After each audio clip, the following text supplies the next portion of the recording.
Good few people asked about steak. So I'm going to show you how I do my steak. Now, one of the first things, Irish, good, local butcher. But take it out of the fridge for about 20 minutes before you're going to cook it. Let it get up to room temperature. Now, have the pan on, dry. Dry pan. You don't oil the pan for a good steak, you oil the steak. So this is my griddle pan. If you have a griddle pan, they're great. Cast iron, they last a lifetime. Well worth buying something like that rather than the cheaper pans. They don't really last. The heavy duty cast iron pans will last forever. Pepper, you always hear me say it, beef and pepper, meant to be together. Plenty of it on there.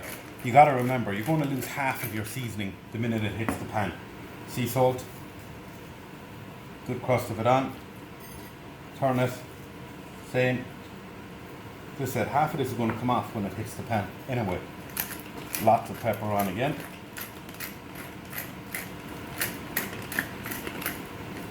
Now, oil your steak. As I said, rather than the pan, oil the steak. What you want to get on this when it hits is a sizzle, and you want the outside to get a crust on it quickly. The faster it gets a crust on the outside, the more juice it keeps inside, the tastier your steak. We just checked that our pan is getting good and hot, and then hear that straight away. So you got a sizzle on the thing straight away. Now, if you have charred, you can put them on top of it. So we're just going to give that a minute to start sealing up, and we're going to come back to it in a second. One, go. Now, leave the steak. For me, don't move the steak around. You want to form that crust. Now I'm going to do charred onions with it. So leave the skin on the onion. It'll hold it all together. It'll come off easy afterwards. You just put your onion in as well. Press them down for a second. The onion will cook through that way, and you get a lovely charred onion.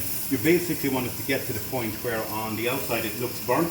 The minute you pan it out, you've only got crusty bits on the edge. So once your steak is nearly ready to turn, now this should be getting a crust on it, as you can see. So now what we want to do is add a bit of butter. Get some butter, just pat it around on the inside. Now I'm going to turn it down at this point now for a bit, so that we don't, coming out, we don't want to burn that. A little bit of rosemary in as well. And then just a couple of cloves of garlic. You're not going to chop them up, just going to keep them whole. You can break them a little bit if you want, just squeeze them. But you want to be able to take them out easily enough afterwards to get these in. And now we are going to add a little bit extra oil, and that's just keep the butter from burning too much over them as well. And what we're doing there is we're flavouring the butter, which is then flavouring the steak with the garlic, and you can use thyme, you can use rosemary. If you want hard herbs for this, then turn it over. And there we go, we're cooking away. And then keep them, you're going to keep them pretty much down the entire time you're cooking them. So if you want to get a spoon, just tilt it back, you get your butter just over the top. Okay.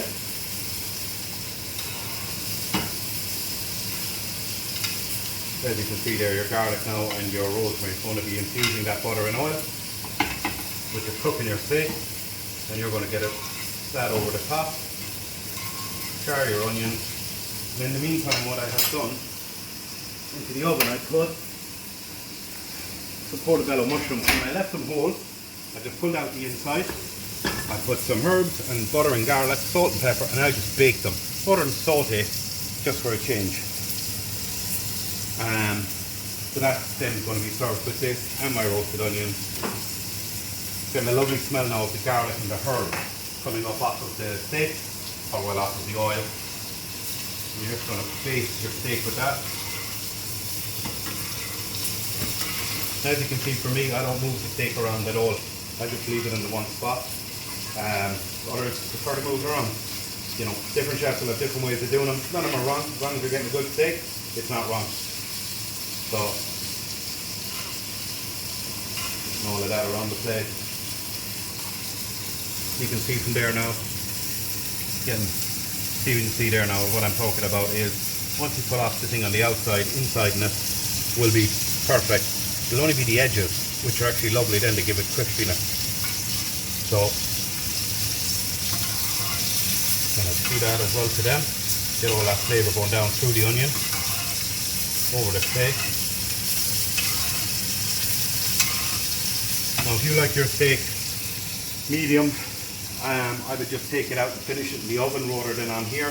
But if you're blue rare, medium rare, cook it out up here.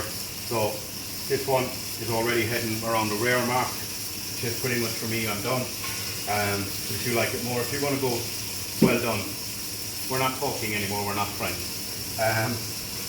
Just, you know, put it in the oven, finish it, because what will happen is it'll blacken on the outside. This is, for me, nice and easy, very simple. So as I said, because a few people asked about steak, I said I'd do steak today. Now I won't be doing a video tomorrow being Sunday Mother's Day. So all the mothers, happy Mother's Day, and I hope you have a lovely day. To all the fellas, better making them nice desserts from yesterday. We want to see pictures. So on Monday I'll come back and I will do, I'll do meatballs on Monday. And I think then on Tuesday I'll do a pure vegetarian dish. So I'll decide on between now and then. So this is all but done now for me. As I said, if you like it more well done, I'd finish it in the oven rather than the pan. Just, it'll start to blacken on the outside. Lift that up. Look at that. That's beautiful, as you can see. So, and they're just about done. You can just touch them. You'll know if they're done. They're given away. They're cooked through as well. Just something different rather than just straight sauteed mushrooms and onions. A little bit of flavour into them. Now you can do that with normal onions, shallot. If you're doing it with the big onions, it's going to take quite a while. I would do them on this and then put them in the oven to finish as well. They're just because of size. Red onions or even shallot, I do them like on the pan. But if I was doing a big onion, I would start it on the pan and move it to the oven. So now the thing about the steak is when you're taking it out, take it out and leave it to one side. Just let that rest for a few minutes before you start eating it, because let the meat relax. I'm going to turn this off. This is all but done now. So very simply then, your steak on the plate. As I said, I cooked these up, just baked them. A little bit of butter and garlic, salt and pepper, just to be different, just not to have sauteed. Put these on here as well.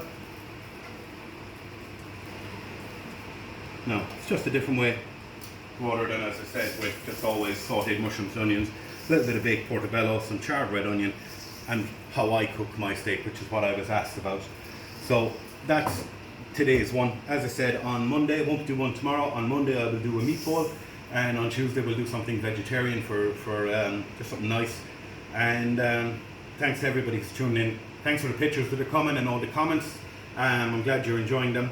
Don't forget to also pop over to our Facebook page, Cocktail Heist, to follow that, because when we reopen, the tapas bar will be reopening the same day as Brie, and hopefully that won't be too long in either, folks.